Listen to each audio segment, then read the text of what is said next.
Ek het vandag tot 'n besef gekom wat eintlik 'n mens bietjie moet opbeheer, wat 'n mens moet optel, want God het jou uitgekies. Jy's nie 'n ongeluk nie, jy's nie 'n fout.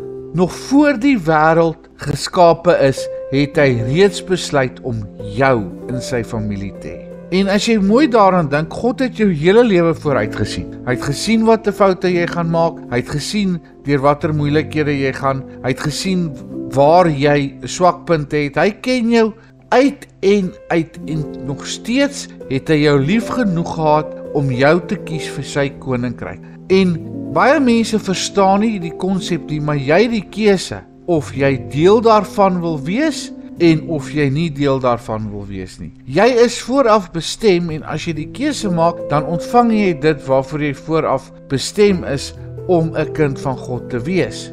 God het jou so lief gehad dat hy sy seun aan die kruis laat sterf het vir jou, vir 'n geval jy daai keuse wil maak om hom te dien. Jy is doelbewus gekies. Nie as gevolg van jou prestasies nie as gevolg van die hoeveelheid koeksisters wat jy op 'n Sondag bak nie as gevolg van jou wonderlike bloedlyn nie, maar uit pure liefde. Jy behoort aan God nie omdat jy goed genoeg is nie, maar omdat God goed genoeg is. Efesiërs 1 vers 4, gelyk hy ons uitverkies het in hom voor die grondlegging van die wêreld, om heilig en sonder gebrek voor hom in liefde te wees.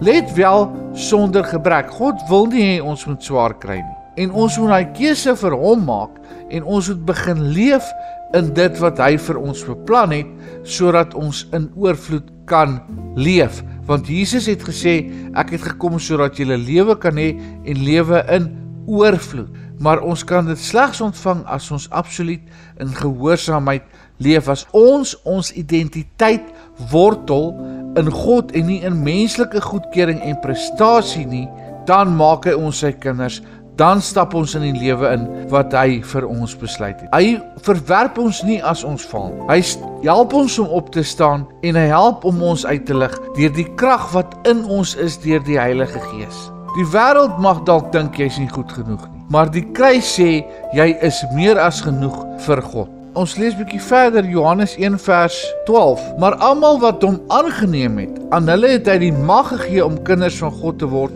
aan hulle wat in sy naam glo. Dis hoekom ons Jesus moet aanneem as ons verlosser en ons salig maak. Want dan word ons kinders van God. Hy het vir ons daai mag gegee.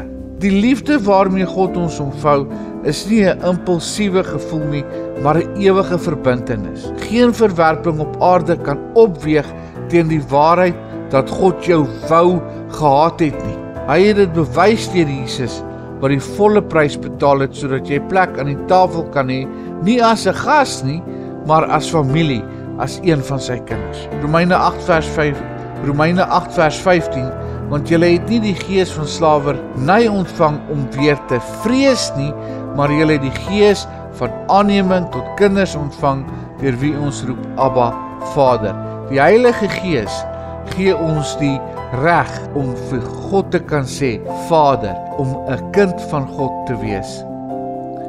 Here, dankie dat U ons gekies het nog voor ons gebore was. Dankie dat ons ten spyte van ons gebreke deel is van U familie, van U koninkryk. Laat ons vandag in dit leef en laat ons vandag die oorvloed en die vrede en die vreugde ervaar wat dit bring om 'n kind van U te wees. Dankie dat U ons vrymaak van skuld, vrymaak van skaamte en dankie dat U ons nooit beskaamd sal laat nie. Ons eer en verheerlik U naam. Amen.